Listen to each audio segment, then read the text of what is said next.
You got a stance like a pro? I can't believe I got a stance like a pro. I can do it. Let's do this thing. Welcome to the studios of OLineSkills.com. Let us first thank you for purchasing this video series on the basics of stance. Now let me introduce my partner, David Diaz-Infante. Occasionally, you're going to hear me refer to him as Doc. It's his nickname, and there's nothing I can do about that.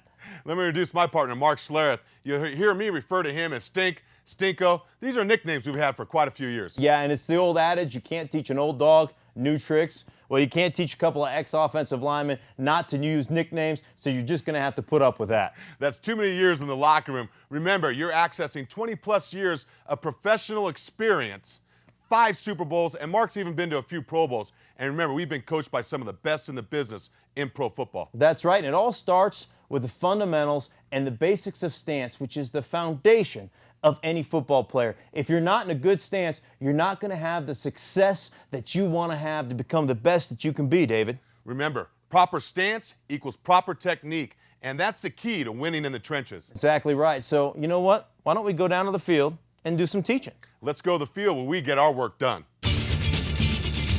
At the training facility of OLineSkills.com, David, one of the common things you always see, and I don't care if you're talking about Pop Warner, high school, college, or pros, you see guys that struggle getting into a good stance. And Mark, like we talked about before, it always starts with your stance. It's the foundation of every football player at every position, but especially the offensive line. Let's talk about some of these common mistakes. And it usually starts with foot alignment, stagger, and width. We're going to go over these right now, Mark. Foot alignment's very important. Like we talked about, proper alignment generates proper footwork and proper power. Now you'll see Mark's toes pointing out. That's taking power away from the direction he wants to go. And I'm surprised how many young football players I see with stances like this. Now let's look at stagger. Stagger is also very important. It's the distance between your front foot and your back foot.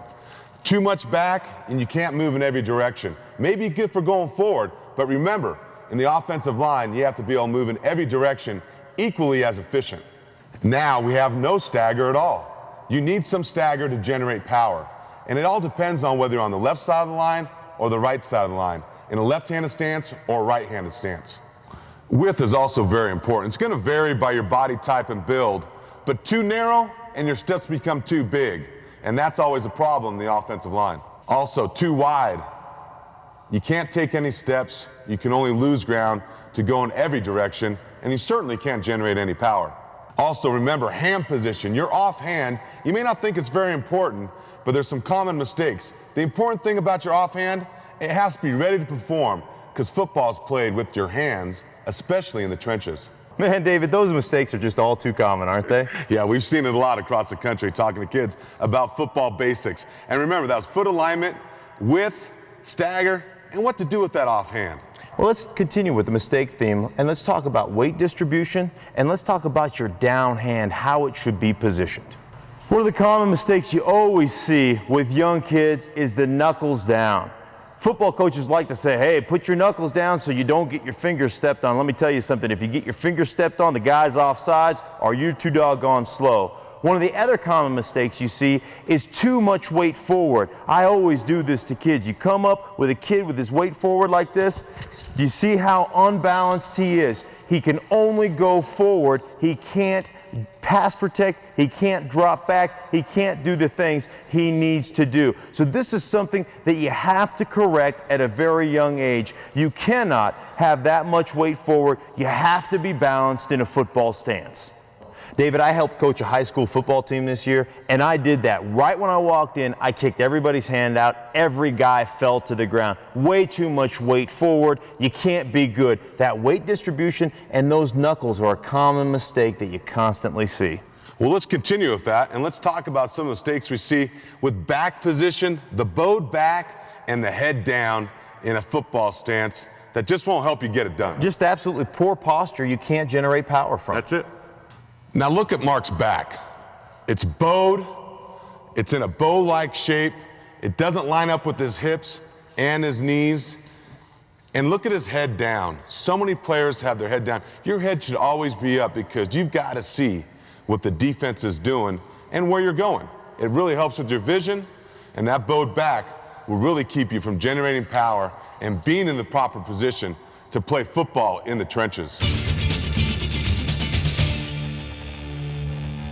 All right, enough with the negative stuff, because playing offensive line is not about negatives. It's about positives. It's about being good. And let's talk about getting in a stance like a pro, David. That's right, and it all starts there. And now we're going to go over the mistakes that we covered, how to do it right to get the stance like a pro. And it starts with proper foot alignment, proper width, proper stagger, and what to do with that offhand.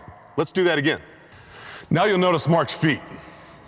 A lot of this is based on body type and everything else, but there's a certain standard you got to fall between. Mark's toes are pointed forward in a nice balanced stance.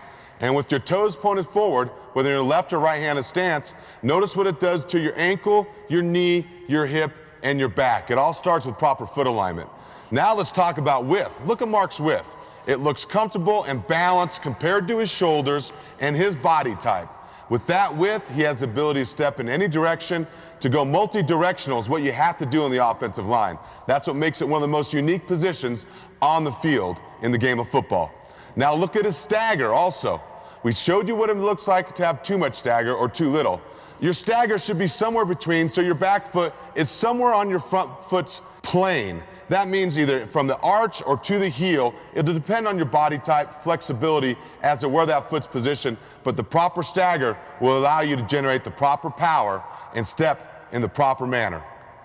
Now look at his offhand. It's not off to his side. Mark's offhand is ready to play the game of football. If it's off to your side, if it's down too low, it's an extra motion. The offensive line play is all about it being efficient in your steps and movements, and your offhand is a big part of that. Let's talk about weight distribution and what we do with that down hand, where we put it on the ground, David. All right. The first thing you'll notice with David's stance is he is going to put his hand down in the ground on his fingertips. That is a power-producing stance. He is ready to spring and to explode out of that stance. Now let's look at the weight distribution. This is the proper weight distribution. Not too much weight forward, not too much weight back. And if I walk up to him like we did previously and kick this hand out, he is not going anywhere. That is the proper way to be distributed, and that is the way you check it. Everything there is absolutely perfect. He is ready to come off the ball and knock you out. He is ready to pull down the line of scrimmage and kick somebody out, and he is ready to take a pass set like a pro.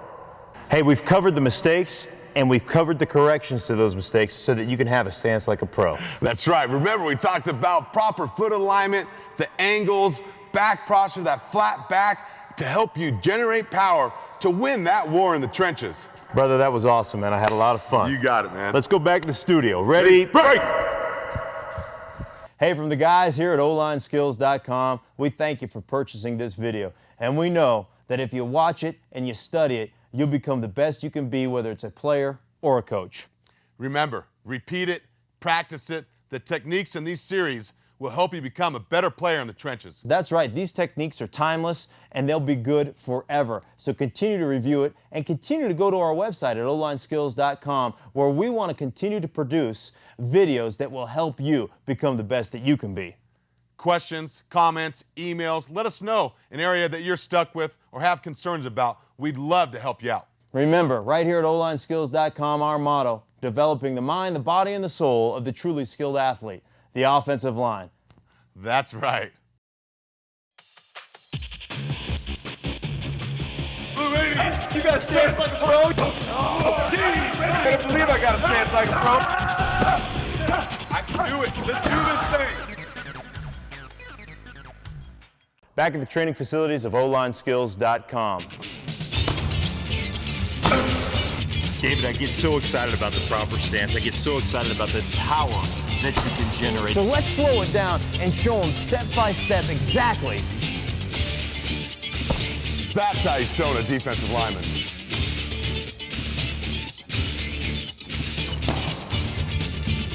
Ready? Break!